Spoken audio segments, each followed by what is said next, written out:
আসসালামু আলাইকুম, সবাই কেমন আছেন? সবচেয়ে সহজ সিম্পলভাবে বোরহানি রেসিপি শেয়ার করছি।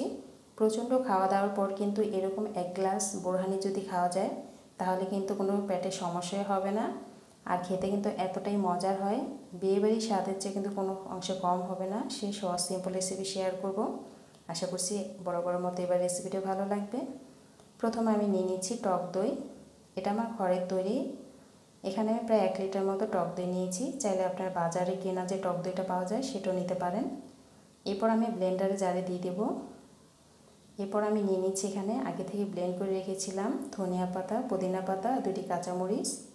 এখানে 1 চা চামচ পরিমাণ করে ধনিয়া পাতা আর পুদিনা পাতা নিয়েছি 2 চামচ, আর দিয়েছি 2টি কাঁচামরিচ। এগুলো ব্লেন্ড করে নিয়েছিলাম, সেগুলো দিয়ে দিচ্ছি। দিয়ে দেব 1 কাপ পরিমাণ চিনি।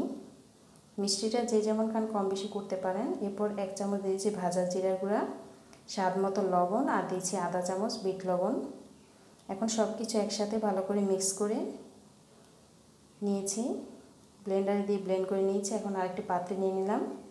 দেখুন কালারটা মাশাআল্লাহ কতটা সুন্দর হয়েছে। এরপর আমি প্যাকেটের মশলাটা অ্যাড করব। এখানে 2 চা চামচ পরিমাণ আমি প্যাকেটের মশলা দিয়ে দিচ্ছি।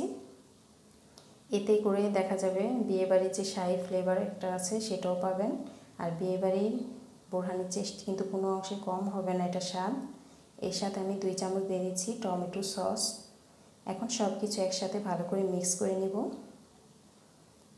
দেখা যায় প্রচণ্ড খাওয়া দাওয়া যখন হয় তখন কিন্তু এরকম 1 গ্লাস বোরহানি যদি খেয়ে নেওয়া যায় একদম রিফ্রেশ লাগবে, আর পেট পরিষ্কার করতে কিন্তু বোরহানি অনেক উপকার হয়। তো সব কিছু একসাথে ভালো করে মিক্স করে নিচ্ছি। এরকম সহজ অনেক রেসিপি আমার চ্যানেল কিন্তু আছে, চাইলে সেগুলো দেখে নিতে পারেন। আর আমি সবচেয়ে সহজ সিম্পলভাবে রেসিপি শেয়ার করি যেন আপনাদের কিছুটা হলে উপকারে আসে। তো এখন আমি পরিবেশন করে নিচ্ছি। দেখুন দেখতে কতটা সুন্দর হয়েছে মাশাআল্লাহ। চাইলে কিন্তু আপনার বাসায় একবার হলে ট্রাই করে নিতে পারেন।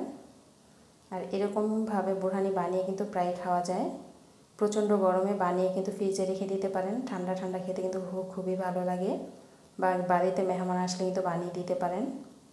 দেখুন দেখতে কতটা সুন্দর হয়েছে। কেমন হয়েছে অবশ্যই কমেন্টসে জানিয়ে দেন, আর ভালো লাগলে অবশ্যই ভিডিওটি শেয়ার করে দিবেন। এরকম মজার অনেক রেসিপি আমার চ্যানেলে আছে, চাইলে সেগুলো দেখে নিতে পারেন। তো আজ এই পর্যন্ত, আল্লাহ হাফেজ।